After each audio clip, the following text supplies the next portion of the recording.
አሰላሙ አለይኩም ወራህመቱላሂ ወበረካቱ። ውድ ሂጅራቲው ቤተሰቦች እንደምን አላችሁ? ሰላም ናችሁ ወይ? እኔ በጣም ሰላም ነኝ አልሐምዱሊላህ።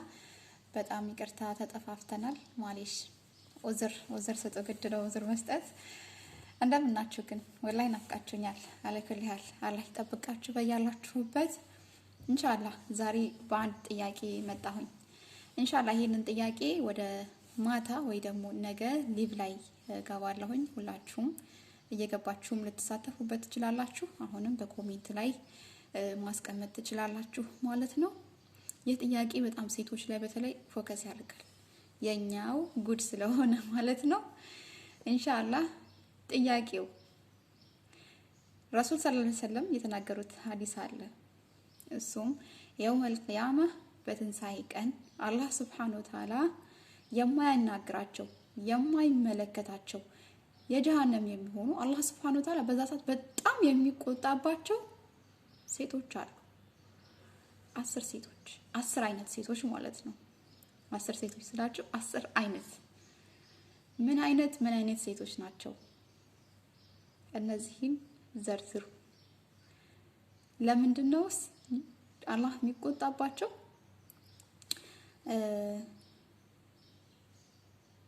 ሌላ በቃ አላህ ለምንድን ነው የሚቆጣባቸው?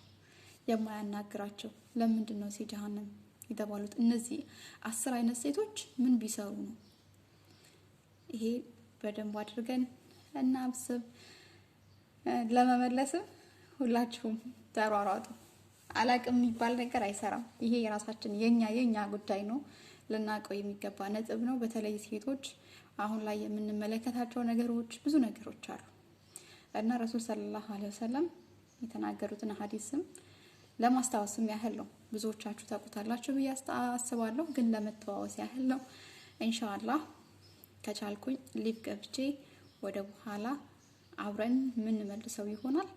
አሁንም በኮሜንት ላይ አስቀምጡልኝ። አላህ ይጠብቃችሁ። ሼር፣ ላይክ፣ ሰብስክራይብ ማድረግ አትርሱ። ጥያቄው ገብቷችኋል አይደለ? ልድገምላችሁ።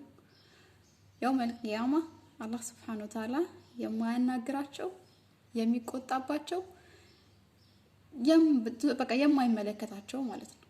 የማይመለከታቸው የሚቆጣባቸው የማያናግራቸው ለጀሃነም የሚሆኑ 10 አይነት ሴቶች።